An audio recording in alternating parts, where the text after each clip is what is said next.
नमस्कार। एक हुशार, कणखर, जिद्दी और संयमी औरंगजेब ह्या दख्खनमध्ये येऊन 27 वर्ष मराठ्यांच्या विरोधात लढले, पण त्यांना मराठी का जिंकता आले नाही. तेव्हा मित्र, या मागचं जर नीटचं कारण बघितलं तर आपल्या असं लक्षात येईल.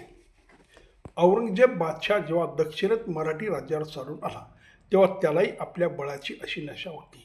मराठी राज्य आपण हा म्हणता चिरडून टाकू अशी उद्दाम महत्वाकांक्षा होती. त्याच्या लेखी दक्षिणेतले मराठी म्हणजे डोंगरातले चिवे होते, पण या डोंगरांच्या चिव्याने राज्य त्याला पाव शतकाच्या कठोर लष्करी मोहिमेनंतर सुद्धा जिंकून घेता आले नाही. नेपोलियनला स्पेन देश जिंकण्यासाठी 12,000 नव्हे तर 5 लाख सैनिक खर्च करावे लागले.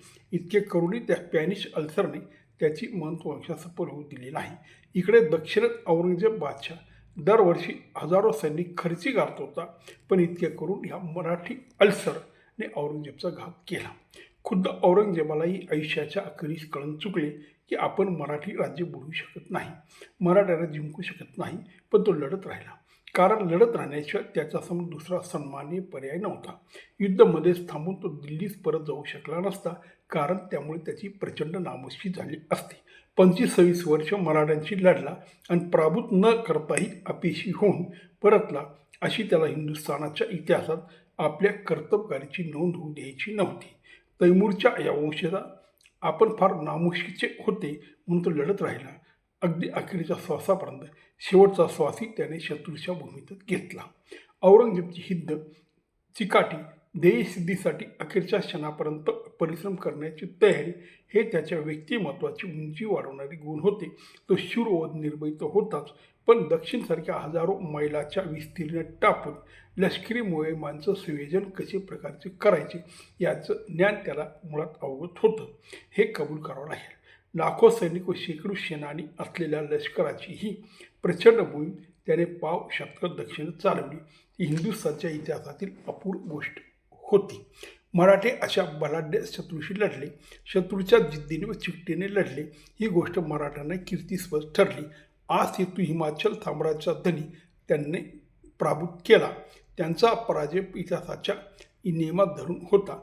मराठ्यांचा त्याच्यावरचा विजय इतिहास नियमास अनुसरून होता, कारण औरंगजेब लढला तो दुसऱ्याचे स्वातंत्र्य हिरून घेण्यासाठी आणि मराठी लढली ते आपल्या स्वातंत्र्याच्या रक्षणासाठी. हाच मराठ्यांचा स्वातंत्र्य युद्धाचा खरा बोध आहे.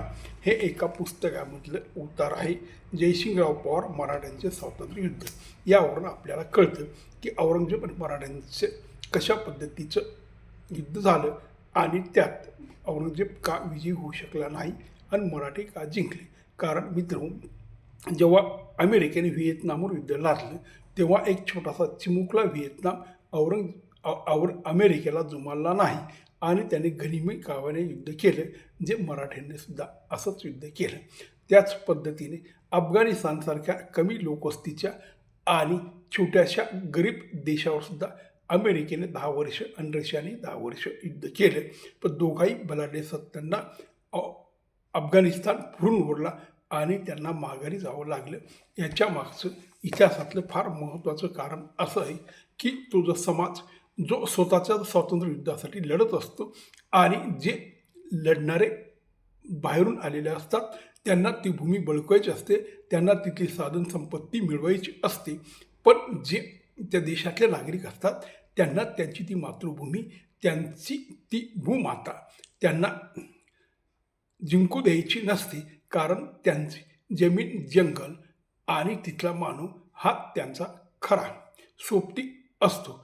ती त्यांची खरी मिळकत असते आणि त्यांच्या वंशांनी, त्यांच्या पिढ्यानपिढ्या लोकांनी ती भूमी सुजलाम सुफलाम केलेली असते. अशा भूमीचे वंशज कधीही बलाढ्य असणाऱ्या शत्रूला शरण जात नाही आणि ते मरण पत्करतील, ते बलिदान देतील, पण ते शत्रूला नामोहरून केल्याशिवाय राहणार नाही. हा इतिहासामधला फार मोठा धडा आहे. नमस्कार.